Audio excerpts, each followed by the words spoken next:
వీసాలు ఏడాది ఈడ్చిపెడితే అంతే 1,00,000 కూడా ఇవ్వట్లేదు. అమెరికాను నమ్ముకుని అమెరికాకి వెళ్ళి బతికేద్దాం, అమెరికాకి వెళ్ళి సెటిల్ అయిపోదాం అనుకునేటటువంటి వాళ్ళకి అవకాశం లేదు.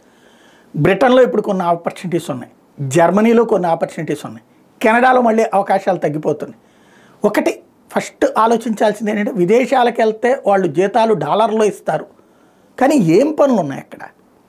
నిజంగా కమిటెడ్ సబ్జెక్టుతో ఉన్నటువంటి వాళ్ళు ఎత్తుక్కోవాల్సిన అవసరం లేదు. ఎవరికైతే సాఫ్ట్వేర్ ఇంజనీర్, హార్డ్వేర్ ఇంజనీరు, లేకపోతే డాక్టరు, ఇట్లాంటి వాళ్ళకి ఎత్తుక్కోవాల్సిన అవసరం లేదు. అక్కడ అవకాశాలు ఉన్నాయి, వాటిని పుచ్చుకునే వెళ్ళచ్చు. మిగతా వెళ్తున్నటువంటి వాళ్ళల్లో ఎక్కువ మంది ఏ పనుల మీద వెళ్తున్నారు? అక్కడ పిజ్జా సెంటర్లో పనిచేద్దాం, షాప్లో పనిచేద్దాం, మాల్లో పనిచేద్దాం. ఇక్కడ ఎందుకు చేయరు? ఇక్కడ చేస్తే గుమస్తాగా చూస్తారు. అక్కడ చేస్తే అమెరికాలో ఏం చేసినా H1B వీసా ఉందా, F1 వీసా ఉందా, F2 వీసా ఉందా, ఇట్లాంటి దాంతో పెళ్ళిళ్ళు జరుగుతాయి. అదే ఇక్కడ చూస్తే కథ మార్పు ఉంటుంది. అదే ఇక్కడ గుమస్తాకి ఇచ్చి పెళ్లి చేయడం కష్టం, అమెరికాలో గుమస్తాకి ఇచ్చి పెళ్లి చేయడానికి ఇక్కడ ఇష్టపడుతుంది.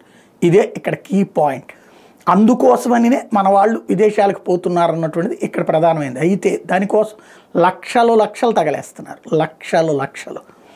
ఏం ప్రయోజనం జరుగుతోంది అనేది అంటే అదొక సంతృప్తి. అమెరికాకి వెళ్ళి మనం పాయిఖానాకి అడిగినా కూడా ఇక్కడ గొప్ప అమెరికన్ రిటర్న్, లేకపోతే మా బిడ్డ అమెరికాలో ఉన్నాడని చెప్పుకునేటటువంటి పరిస్థితి. కాకపోతే ఏదైనా సరే మంచి హోదా, హుందాతనంగా ఉండేటటువంటి అవకాశాలు వస్తే వెళ్ళడం బెటర్. కానీ అట్లాంటి పనులు చేయడానికి అక్కడికి వెళ్ళాల్సిన అవసరం లేదు. ఇక్కడ అదే డబ్బులతో ఓ చక్కటి వ్యాపారం పెట్టుకుని మనమే నలుగురికి ఉపాధి ఇస్తే ఆ నలుగురు మనకి దన్నాలు పెడతారన్నది ఒకసారి ఆలోచించుకుంటే బెటర్.